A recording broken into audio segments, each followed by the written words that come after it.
ನನಗೆ ನೋಡ್ರಿ, ದೇವೇಗೌಡರು ಇವತ್ತು ಸಹ ನನ್ನ ಜೊತೆಲಿ ಸಿಕ್ಕಿದಾಗ ಮಾತಾಡ್ತಾರೆ, ರೇವಣ್ಣ ಮಾತಾಡ್ತಾರೆ. ಇವರು ನಾನು ಯಾವತ್ತು 96ರಲ್ಲಿ ಇವ್ರ ಪಕ್ಷವನ್ನು ನಾನು ಬಿಟ್ಟು ಹೊರಗಡೆ ಬರಬೇಕು ಅಂತ ನಿರ್ಧಾರ ಮಾಡಿದೆ. ಅವತ್ತಿಂದ ಇವತ್ತಿಗೂ ಅವ್ರ ಜೊತೆ ನಾನು ಮಾತಾಡಿಲ್ಲ. ಅವರು ನಾವು ಭೇಟಿ ಮಾಡಿದ್ರು ಸಹ ಯಾವತ್ತೂ ಸಂಪರ್ಕ ಇಲ್ಲ.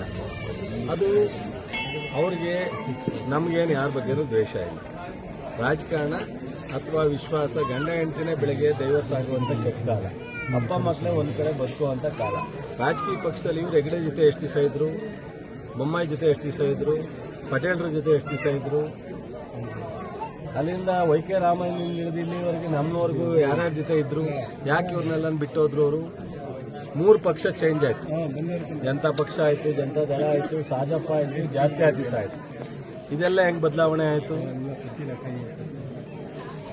ಇದೆಲ್ಲ ನಾನು ಬದಲಾವಣೆ ಮಾಡಿದನು. ಜನತಾದಳ ಅವತ್ತು ಜಯಪ್ರಕಾಶ್ ನಾರಾಯಣ ಅವರು ಕಟ್ಟಿದ ಪಕ್ಷ. ಅದಾದಮೇಲೆ ಜನತಾ ದಳ ಆದಮೇಲೆ ಸಾಜಪ್ಪ ಆಯಿತು. ಅದಾದಮೇಲೆ ಜಾತ್ಯತೀತ, ಇದು ಇನ್ನೊಂದು ಜನತಾ ಪಕ್ಷ ಆಯಿತು. ಅದಾದಮೇಲೆ ಈಗ ಜಾತ್ಯತೀತ ಜನತಾದಳ ಆಗಿದೆ. ಎಷ್ಟೋ ಜನ ಲೀಡರ್ಗಳನ್ನ ಬಿಟ್ಟು ಇವರು ಕೊನೆಗೆ ಸಪರೇಟು ಐಡೆಂಟಿಟಿ ಇವ್ರ ಕುಟುಂಬದ ಒಂದು ಪಕ್ಷ ಆಗಿ ಇವತ್ತು ಉಳಿದಿದೆ.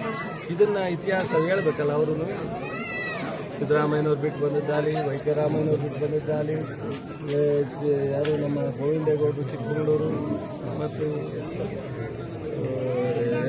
ನಾಗೇಗೌಡರು ಇರ್ಬೋದು, ಬೈರೇಗೌಡರು ಇರ್ಬೋದು, ಬಿ ಎಲ್ ಶಂಕರ್ ಇರ್ಬೋದು. ಈ ಥರ ಬೇಕಾದಷ್ಟು ಇತಿಹಾಸ ಇದೆ.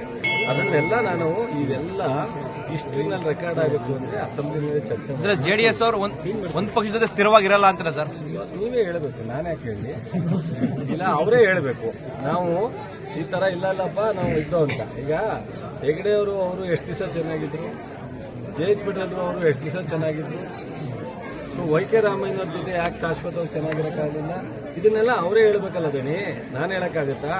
ನಾನು ಹೇಳಿದ್ರೆ ಇದೇನೋ ಒಂದು ನಮ್ಮ ಜನವೇ ಎಷ್ಟೋ ಜನ ಯಾಕೆ ಇವ್ರು ಹೇಳಿದ್ರು ಅಂತ ಹೇಳ್ಬೋದು. ಅವರೇ ಹೇಳಿ ಇತಿಹಾಸವನ್ನ.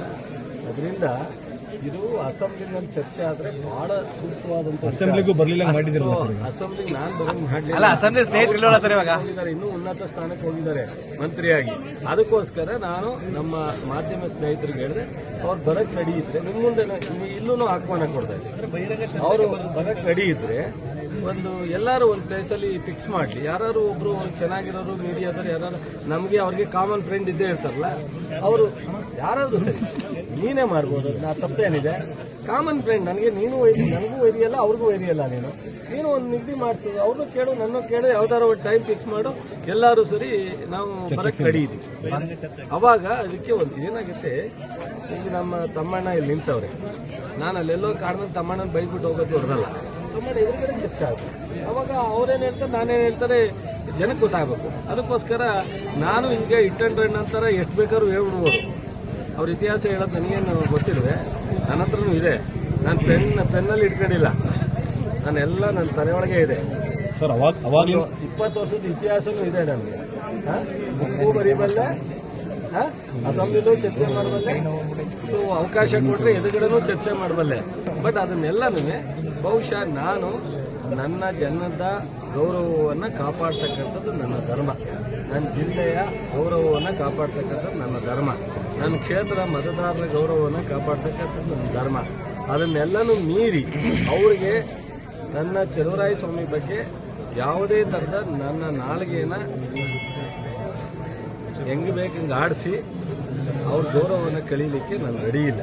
ಸೊ ಚರ್ಚೆ ಎದುರುಗಡೆ ಬಂದು